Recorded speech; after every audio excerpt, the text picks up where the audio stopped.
ఈ రోజు ఎలిమినేషన్ భరణి. ఆ ఒక్కసారైనా నాన్నను సపోర్ట్ చేసుంటే టాప్ 5లో ఉండేవాడు. భరణి ప్రేమించారు కానీ పొందలేకపోయారు. ఇప్పుడు భరణి ఫ్యామిలీ ఓటు ఎవరికి? ఫైనల్ గా టాప్ 5లో ఉన్నది వీళ్ళే. ఫైనల్ కప్ ఎవరికో తెలుసా?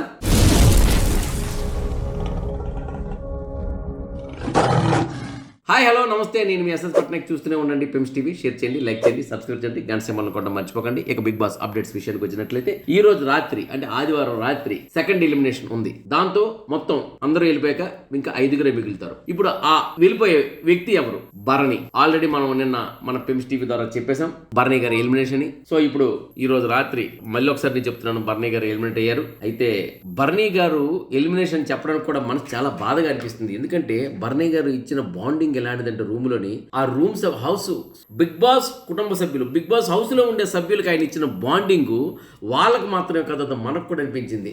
ఆయన నాన్న అని పిలిపించుకుంటే మిగతా చాలా మంది కూతుర్లు కూడాను నాన్న అంటే ఇలా ఉంటాడా అన్నట్టు అనిపించింది. అన్న అని పిలిపించుకుంటే అన్న అంటే ఇలా ఉంటాడా, లైన్ అన్న అంటే సింహలా ఉంటాడా అని అనిపించింది.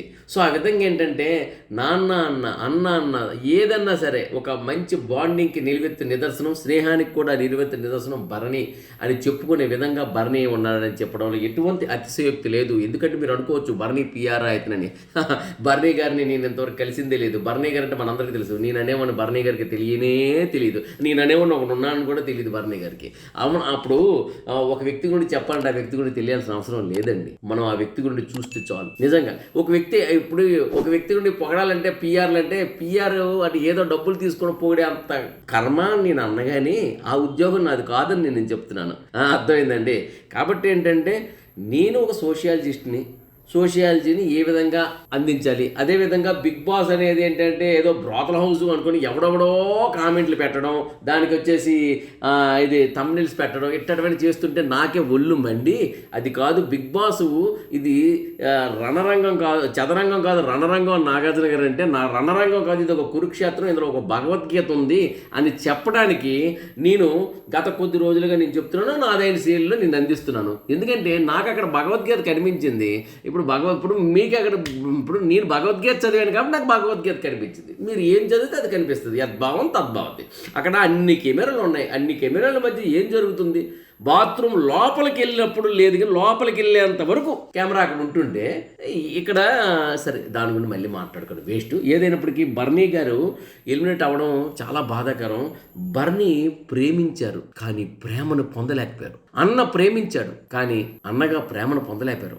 నాన్న ప్రేమించారు, నాన్నగా ప్రేమను పొందలేకపోయారు. ఎందుకు అంటే ప్రేమను పొందగలిగిన చోట ప్రేమను ఇచ్చిన వ్యక్తులు ఉండలేకపోయారు. ఆయన నిజంగా ప్రేమించిన వ్యక్తులు హౌస్ లో ఉండలేకపోయారు, ఉంచలేకపోయారు. ఆయన నిజంగా ప్రేమించిన వ్యక్తిని ఆయన కాపాడలేకపోయారు. ఆయన ప్రేమించిన వ్యక్తుల్ని కాపాడడానికి ప్రయత్నం చేసి ఆయన బయటికి ఎలిమినేట్ అయిపోయారు. ఇది వాస్తవం. మరి భరణి గారు ప్రేమించారు కానీ పొందలేకపోయారని చెప్పడానికి వాస్తవం ఏంటంటే ఆయన్ని ప్రేమించిన వ్యక్తులను ఆయన కాపాడుకోలేకపోయారు.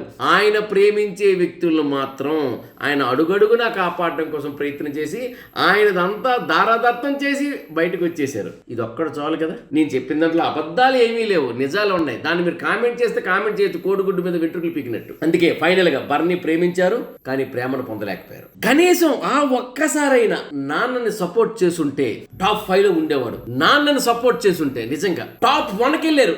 ఏది లీడర్ బోర్డులో వచ్చేసి టాప్ 1కి భరణి గారు వెళ్తే చూస్తే ఎంత ఆనందంగా అనిపించింది. మళ్ళీ పుట్టెవరా భైరవా అన్నట్టు ఎప్పుడో చిన్నప్పుడు చూసాం టాప్ 1 అని సీజన్ 9లో. ఆ సీజన్ 9లో ఇప్పుడు చూసాం టాప్ 1కి మళ్ళీ లీడర్ బోర్డులో వెళ్ళారు భరణి. అలా అంటే టాప్ 1కి లీడర్ బోర్డుకి వెళ్ళిన భరణి అప్పుడు తీసేశారు. సరే టాప్ 1లో ఉన్న వ్యక్తులు తీసేస్తారులే, ఓకే యాక్సెప్టెడ్. కైనా రిక్వెస్ట్ చేశారు కానీ దాన్ని యాక్సెప్ట్ చేశారు. కరెక్టే, నిజం, నిజాయితీ కదా అని. ఈ నిజాయితీ పరుడు బుద్ధిమంతుడు మహాత్మా గాంధీ. ఆ తర్వాత 4వ స్థానానికి వచ్చాక నేను 4కి పడిపోయాను కదా, నేను పెరగాలి కదా అంటూ ఆయన ఎక్కడికి వెళ్ళి సపోర్ట్ అడగలేదు, ఎవరితో అడగలే. నాన్న అని పిలిచిన చోటకి వెళ్ళి ఈ ఒక్కసారికి నాకు సపోర్ట్ చేస్తే బాగుండు అంటే నీకన్నా నాకు డాషే ఎక్కువ, నువ్వు చాలా తక్కువ, నువ్వు నాకేమీ చేయలేదు అని చెప్తూ గుండెల మీద తన్నేసి వెళ్ళిపోయింది. ఇది వాస్తవమా అవాస్తవమా కింద కామెంట్స్ మీరు పెట్టొచ్చు, కోడిగుడ్డు మీద ఏకలు పీకినట్టు. కానీ ఆ ఒక్కసారి నాన్న కరెక్టే, పిలుపు కోసమైనా సపోర్ట్ చేసుంటే ఈ రోజు టాప్ 5 లో డెఫినెట్ గా ఉండేవాడు. నాన్న ఎందుకో వెనకబడ్డాడు కాదు, ఇందుకే అయితే అందుకే ఇదే స్థానంలో నిజంగా ఆయన్ని ప్రేమించే వ్యక్తి, బయటికి ఆయన కోసమే తప్పించే వ్యక్తి, ఆయనకి బువ్వలు పెట్టే వ్యక్తి, ఆయనకి సపోర్ట్ చేసే వ్యక్తి, ఆయనకి నొప్పి వస్తే బాధపడే వ్యక్తి, ఆయన నొప్పిని తగ్గించే వ్యక్తి, ఆయనకి ఎక్కడ నొప్పి వస్తుందో అని తన మనసును నొప్పించుకునే వ్యక్తి ఇంట్లో ఉండేటప్పుడు ఆ వ్యక్తి ఇప్పుడే ఉన్నట్లయితే ఈయన వెళ్ళిపోయే పరిస్థితి రాదు. ఎందుకంటే తిన గెలిపే ప్రధానంగా చూసుకునే వ్యక్తి ఆ వ్యక్తి. నేను ఎవరి గుండి పేరు చెప్పను, మీకు అర్థమైపోద్ది. అలాగని చెప్పి ఆ వ్యక్తికి పిఆర్ అంటారా? కాదు, ఆ వ్యక్తికి కూడా నేను ఎవరినో తెలీదు. ఎందుకంటే నేను తెలియడానికి సెలబ్రిటీని కాదు, ఇంకోటి తెలియపరచుకోవడానికి డప్పు కొట్టుకునే వ్యక్తిని కాదు, కొన్ని వాళ్ళకి డప్పు వేయడానికి డబ్బు తీసుకునే వ్యక్తిని కాదు. నేనే నా పేరు ఎస్ఎస్ పట్నాయక్. It's enough. నేనెవరు నేను తెలిసిన వాళ్ళకి నా గురించి తెలుసు, మిగతా ఎవరికి తెలియదు, తెలియాల్సిన అవసరం లేదు. ఆఖరికి నేను షోకి వెళ్ళినప్పుడు కూడా నాగార్జున గారు ఎదురు కూర్చున్నప్పుడు కూడా సార్ నేను పలానాని చెప్పడానికి కూడాను నాకు మంచి లింక్ కూడా ఒకటి ఉంది, అది నేను కూడా చెప్పలే. ఎందుకు తెలుసా? వద్దు, అది ఆటోమేటిక్గా తెలియాలే కానీ సార్ నేను పలానా దగ్గర వద్దు. ఎందుకంటే ఆయన శివ సినిమా చూడడానికి వెళ్ళేటప్పటికి నాకు వచ్చిన టికెట్స్ ఎక్కడ నుండి వచ్చాయంటే టీం అక్కడ నుండి వచ్చి నేను వెళ్ళామన్నా. కానీ అది అంటే నేను ఆయనకి తెలియాల్సిన అవసరం నాగార్జున గారికి ఉందా అంటే అది టైం వచ్చినప్పుడు తెలియాలి. కానీ నాకు నేను వెళ్ళి తెలియపరచుకోవడం అనేది నాకు నచ్చదు కాదు బయట వాళ్ళు వేరు, అక్కడ ఆ సార్ దగ్గర వేరు, అక్కడ నేను అది అనుకోకుండా వెళ్ళాలంతే. కాబట్టి ఏంటంటే ఇవన్నీ ఎందుకు చెప్తున్నాను అంటే ఏ వద్దు అనుకోకుండా ఏదో డబ్బా కొట్టినట్టు ఉంటుంది. అంటే చాలామంది అంటారు మీరు పిఆరా అని పెడుతుంటే అనిపిస్తుంది ఆపురా అని. ఎనో ఇక అసలు విషయానికి వస్తే ఇప్పుడు భరణి గారు బయటకు వచ్చారు కదా, వచ్చి ఎక్కడికి వెళ్తారు? సరాసరి ఎక్కడికి వెళ్తారు చెప్పండి? ఇంటికి వెళ్తారు. ఇంకెక్కడికి వెళ్తారు? బారుకి వెళ్ళిపోతారు ఏంటి? ఇంటికి వెళ్తారు. ఏదో నేను అడగడం మీరు ఆలోచించడం.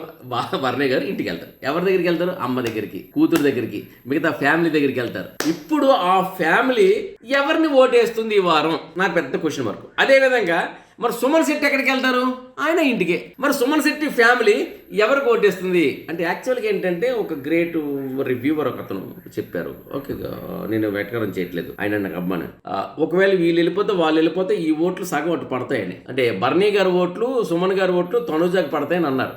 ఓకే, నేను గౌరవిస్తున్నాను. బట్ నేనైతే అలా అన్నాను. ఎందుకంటే డెఫినెట్గా ఏంటంటే పడవనే నేను అనుకుంటున్నాను. ఎందుకు పడవని అనుకుంటున్నాను అంటే భరణి గారు ఆ ఒక్కసారి సపోర్ట్ పొందుంటూ బాగున్నాం. సుమన్ గారు వచ్చినప్పుడే ఇంటి నుండి ఒక మెసేజ్ వచ్చింది. రాత్రి శివాజీ గారు కూడా చెప్పారు మీరు అక్కడ జాగ్రత్త అని. ఈ రెండు మాటలు ఉన్నాయి కదా. మళ్ళీ ఇప్పుడు అభిమానులు అక్కడికి వెళ్తాయా? వీళ్ళిద్దరు అభిమానులు అటు వెళ్తారా? వీళ్ళిద్దరు ఫ్యామిలీ మెంబర్స్ అటు వెళ్తారా అనేది పెద్ద క్వశ్చన్ మార్క్. కాబట్టి ఏంటంటే ఇప్పుడు ముఖ్యంగా భరణి గారు ఫ్యామిలీ ఇప్పుడు ఎవరికి ఓటేస్తుంది? టాప్ 5 లో ఉన్న వ్యక్తుల్లో ఎవరిని గెలిపించాలని ఓటేస్తుంది? నా చెల్లెలు, నా అక్కన, నా మనవరాలన, నా కూతురున, ఎవరిని అనేది ఒకసారి చూసుకోవాలి. అయితే ఫైనల్ గా టాప్ 5కి వెళ్ళేది వీళ్ళే. ఎవరు? తనుజ గారు, కళ్యాణ్ గారు, ఇమాన్యుల్ గారు, డెమాన్ గారు, ది గ్రేట్ సంజన గల్రాని గెలిచారు. ఈ 5గురు టాప్ 5 లో ఉన్నారు. ఈ 5గురులో ఈ టాప్ 5కి వెళ్ళడానికి ప్రతి ఒక్కరు ఎవరిదైన కష్టం వాళ్ళు కష్టపడ్డారు. అన్ని ఆటలు గెలిచారు. మాక్సిమం 90% ఆటలు గెలిచారు. ఓడినా గెలిచినా ఒకటే స్థిత ప్రజ్ఞతో ఉన్నారు. గెలిపే ప్రధాన లక్ష్యంగా పెట్టుకున్నారు. తమ గెలుపు కోసం అహర్నిశలు కష్టపడ్డారు. ఫైనల్ గా బిగ్ బాస్ ట్రోఫీ కప్పు కొట్టాలనే ఉద్దేశంతో, ఒక ఆర్మీ పర్సన్ కొట్టాలి, ఒక సామాన్యుడు కొట్టాలి అనే ఉద్దేశంతో కళ్యాణ్ ఉంటే, ఒక మామూలు వ్యక్తి సామాన్యుడిగా వచ్చిన వ్యక్తిని నేను కొట్టాలని డెమాన్ ఉంటే, ఒక కమిడియన్ కప్పు కొట్టాలని ఇమాన్యుల్ ఉంటే, మరి తెలుగు వారుగా పుట్టకపోయినా సరే పక్క రాష్ట్రం నుండి వచ్చినా సరే ఆడది ఎప్పుడు ఇంతవరకు కప్పు కొట్టలేదు. అలాంటి బిగ్ బాస్ లో ఈ సీజన్ లో ఒక లేడీ కప్పు కొట్టాలి అని దృఢ నిశ్చయంతో సంజన గల్రాని అండ్ తనుజ గారు ఇద్దరు ఉన్నారు. కాబట్టి ఏంటంటే వీళ్ళందరూ కూడాను ఎవరిదైన శైలిలో వాళ్ళు కప్పు కొట్టాలని అంటున్నారు. ఇందులో ఎవరు కప్పు కొట్టినా మనకు ఆనందమే. ఎందుకంటే అందరూ మనవారమే. We are all Indians. మనం గెలవాలి. అయితే ఏంటంటే అందరుండి మనం తెలుసుకోవాలి ఎవరు ఎలా ఉండాలి, ఎలా నడుచుకోవాలి. అయితే ఒక్కోసారి అనిపిస్తుంది బంధాలు ఎక్కువైతే మనం బాగుపడతామా? ఇది నాకు కొంచెం డౌట్ వేస్తుంది. మరి అదే విధంగా అనుబంధాలు ఎక్కువ ఉన్నా బాగుపడతామా? మనకు బంధాలన్నీ బంధనాలు కాకూడదు. మనకు బంధం అనుకుని వచ్చేవాళ్ళు బంధనాలుగా ఉన్నారా, లేకపోతే శృంఖలాలు అయ్యారా, విశృంఖలాలు అయ్యారా, లేకపోతే మన బంధాలు గెలిచాయా, ఓడాయా, మన పిలుపులు పలికాయా, మన ఎఫెక్షన్స్ గెలిచాయా, మరి మన నిజాయితీ నిలబడిందా, పడుకోబెట్టిందా, కూర్చోబెట్టిందా, నిలదొక్కుందా, మనలో ఉన్న కన్నింగ్ ఏ స్థాయికి తీసుకెళ్ళింది? కన్నింగ్ ఉంటే అక్కడికి వెళ్తామా, ఎక్కడికి వెళ్తామా? మనం ఎదుటివాడిని తొక్కి ఎక్కాలా, లేకపోతే మనం ఎక్కుతూ పక్కవాడిని ఎక్కించాలా? ఇట్టవన్నీ విషయాలు కూడా కొన్ని డౌట్లు నాకు మిగిలిపోయాయి. ఆ డౌట్లు బిగ్ బాస్ తీరుస్తుందేమో అని చూశాను కానీ బట్ ఈ సీజన్ తీర్చలేదు, నెక్స్ట్ సీజన్ తీరుస్తుందేమో చూద్దాం. ఫైనల్ గా బిగ్ బాస్ కప్పు ఎవరు కొడతారు చెప్పండి. మా పెమ్స్ టీవీలో పోస్టులని మేము ఓటింగ్ పోల్ పెడుతున్నాం. అందులో కూడా మీరు మీ కామెంట్స్ తెలియజేయండి. ఎవరు కప్పు కొడుతున్నారని, ఎవరు కప్పు కొట్టాలనుకుంటున్నారని మీరు చెప్పండి నిజంగా. ఎందుకంటే మనందరికి ఇప్పుడు ఉత్కంఠ భరితం ఏంటంటే ఇంతవరకు ఎవరు ఎలిమినేట్ అయిపోతారు. ఈసారి ఎవరు కప్పు కొడతారు అనేది ఈ వారం చెప్పండి. మన సామాన్యుడైన అసామాన్యుడు మన డెమాన్ కప్పు కొడతాడా, లేక ఒక ఆర్మీ పర్సన్ సిపాయి పడాల కళ్యాణ్ కప్పు కొడతాడా, లేక ఒక కమిడియన్ గా వచ్చిన ఇమాన్యుల్ కప్పు కొడతాడా, ఇక గుడ్డు దొంగగా పరిచయమై మన మనసులను దొంగలించి గొడవల రాణిగా పేరు తెచ్చుకున్న గలరాణి అయిన సంజన కప్పు కొడుతుందా, లేదా అందాల తార మన హృదయాన్ని గెలుచుకున్న ముద్దు బిడ్డ, ప్రతి ఇంటి టీవీ సీరియల్లో కనిపించిన మన ఇంటి ముద్దు బిడ్డ, అందరి ఇళ్లలో కనిపించిన ఒక అందాల తార తనుజ కప్పు కొడుతుందా? ఎవరు కప్పు కొడుతున్నారో మీరు తెలియపరచాలి. అయితే ముఖ్యంగా ఒక విషయం, ఇక్కడ ఎవరికి వ్యతిరేకి, మీరు పలానా వాళ్ళకి వ్యతిరేకం చేస్తున్నారా, పలానా వరకు పుష్ చేస్తున్నారా మీరు అంటారు. నేను ఎవరిని వ్యతిరేకించడం కాదు, ఎవరిని పుష్ చేయడం కాదు. అక్కడ జరుగుతున్నది నేను చూపిస్తున్నాను. నేను చెప్పడం వల్ల వ్యతిరేక అయిపోతున్నాను అనేది ఎవరి హృదయంలో ఎవరి స్టాండ్ వాళ్ళకు ఉండాలి. ఇదే కదా నేను శివాజీ గారు కూడా చెప్పారు సుమన్ గారికి, పక్కవాడు చెప్తే మీరు ఇన్ఫ్లుయెన్స్ అవుతారా చెప్పండి? మీ స్టాండ్ మీకు ఉండాలి. పక్కవాడు ఏంటంటే తన ఒపీనియన్ చెప్పాడు, నా ఒపీనియన్ నేను చెప్పాను. నా ఒపీనియన్ ని అది మీరు ఏకీవించవచ్చు, ఏకీవించకపోవచ్చు. నెగిటివ్ గా చెప్పిన నెగిటివ్ చెప్పొచ్చు, పాజిటివ్ చెప్పిన పాజిటివ్ చెప్పొచ్చు. కాబట్టి ఇంకోటి ఏంటంటే అందరూ మనకి ఇష్టమేనండి. కాకపోతే ఏంటంటే నెగిటివ్ చెప్పిన వాళ్ళకి ఇష్టమే, కానీ ఆ నెగిటివ్స్ ని 10 మంది చదువుకునే విధంగా పెట్టే నెగిటివ్స్ ఉంటే మనకు చాలా బాగుంటాయి. కొంతమంది పడుతుంటారు చూడండి లఫంగీలు, వాళ్ళ గురించే నేనేం చేస్తానంటే ఈ వ్యక్తులకి ఎక్కడ నొక్కితే వాళ్ళు కక్కుతారు అనే ఉద్దేశంతో మనం నొక్కుతాం. ఎందుకంటే మన చిన్నప్పుడు ఒక అలవాటు ఉందండి, ఎవడైనా ఉడికిపోతే మరి కొంచెం ఉడికించడం, ఎవడైనా ఏడిస్తే మరి కొంచెం ఏడిపించడం, ఎవడైనా బూతులు మాట్లాడితే మనం బూతులు మాట్లాడలేం, సేమ్ టు యూ అంటమాట. అంతే, సేమ్ టు అంటే వాడికే. నమస్తే అండి, చూస్తూనే ఉండండి పెమ్స్ టీవీ. షేర్ చేయండి, లైక్ చేయండి, సబ్స్క్రైబ్ చేయండి, గంట సేవలు కొట్ట మర్చిపోకండి. మీ ఎస్ఎస్ పట్నాయక్.